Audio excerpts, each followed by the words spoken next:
11th-ranked Central Missouri Mules football looks for back-to-back wins.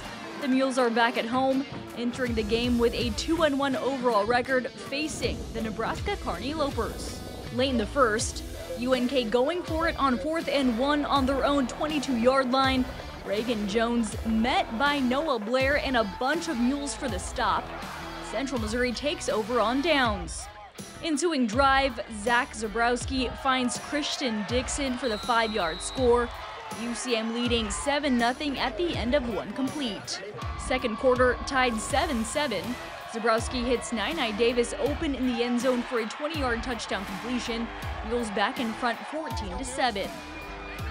Following Lopers' drive, Jones, looking for his receiver down the near sideline, gets picked off by Rajon Williams down at the UCM 35-yard line. Mules would capitalize on the very next play. Zebrowski connects with Zach Patterson down the middle and in stride. 65-yard touchdown, Mules on top 21-7. Patterson tallied a career-high 195 yards on 6 catches. Time winding down in the half, Zebrowski at it again, this time finds Jake Lippy with no one around him for the 6-yard touchdown. Central Missouri in command, up 27-7 heading into the locker room. It gets close in the fourth quarter. UCM up only by 2 now in the red zone. Zebrowski gets picked off by Kendall Brewer, takes it 89 yards for the touchdown, puts UNK on top 35-30 with 11 minutes left to play. The Mules would respond on the ensuing drive.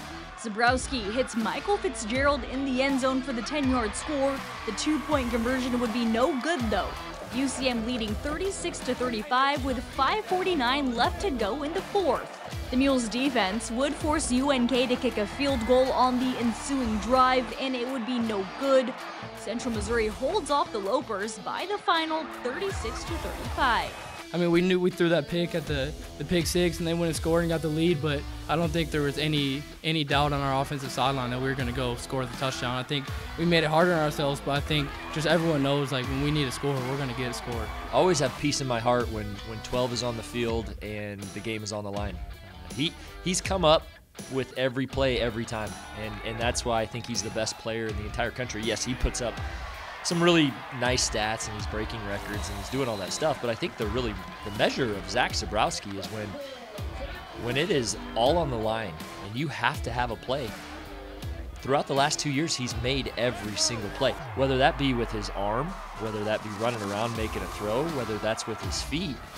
Zach is that guy that continues to show up and make plays regardless of the circumstances. And so I felt really confident that we were going to give the ball back to 12 and he was going to will something to happen. And lo and behold, that's what he did. And I think the coolest thing is he did it right after he threw a pick six. That was the first pick six that he had thrown in his entire career, and then he turns around and takes us on a game-winning drive, and everybody in the stadium knew that we were going to put it on his back and let him do it, and he does it. That's why Zach's the best player in the country. Not stats, those are nice, but it's because of the things that he's doing when it needs to be done the most.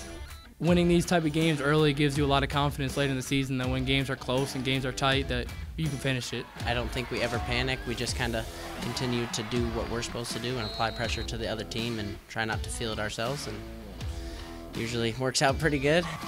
Mentally tough teams win those types of games, and they have belief in themselves, they have belief in each other, they are a connected group.